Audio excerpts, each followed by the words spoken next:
Today I will be discussing groundwater storage and the flow of water. Groundwater occupies the cracks and pore spaces between rocks and mineral grains below the land surface. In the saturated zone, essentially all of the pores are filled with water. The dynamic nature of groundwater is not readily apparent, except where discharge is focused at springs or where recharge enters sinkholes.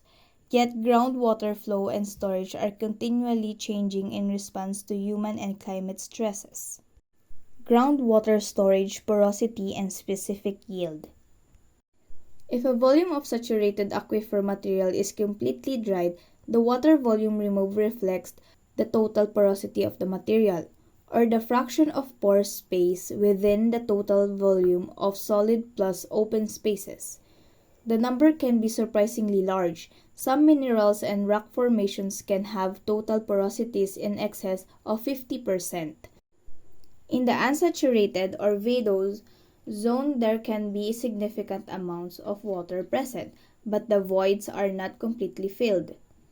However, some of the pore spaces may be too small or too poorly connected to permit the water they contain to flow out easily. The effective porosity can be thought of as the volume of pore space that will drain in a reasonable period of time under the influence of gravity.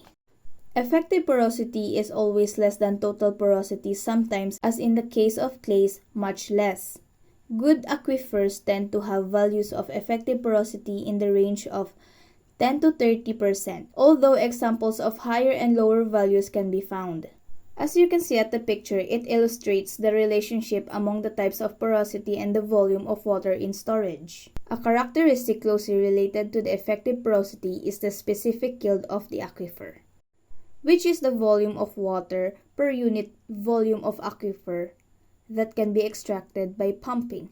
Although there are some technical distinctions, effective porosity and specific yield can be thought of as equivalent for most non-technical purposes. Specific yield is clearly an important factor in water availability, and it is the factor that is used to convert saturated thickness to the actual volume of groundwater available. Here is the formula in getting the volume. Volume is equal to area multiplied by St, which is the saturated thickness, and multiplied to Sy, which is the specific yield. Now let us move on to groundwater flow and hydraulic conductivity. Groundwater, like surface water, flows downhill in the direction determined by the slope of the water table. Its rate of flow is determined by the steepness of the slope and an aquifer characteristic called hydraulic conductivity.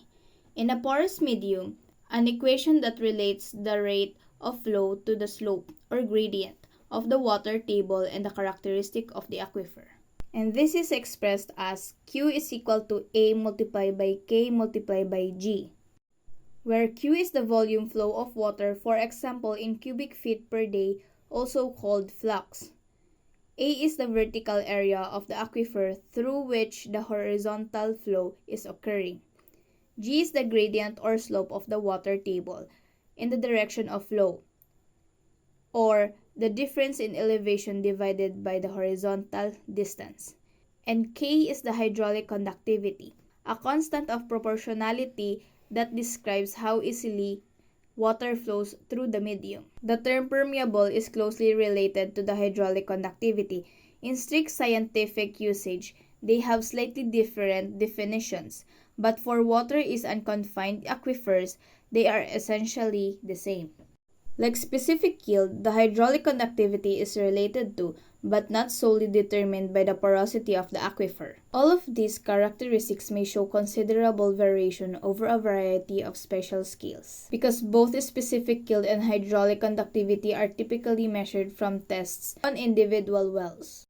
Their determination is relatively expensive and applies to the scale of the zone of influence of the well, which is much larger than local variation in the aquifer, but very small compared to the whole aquifer, basin, etc. That's all. Thank you.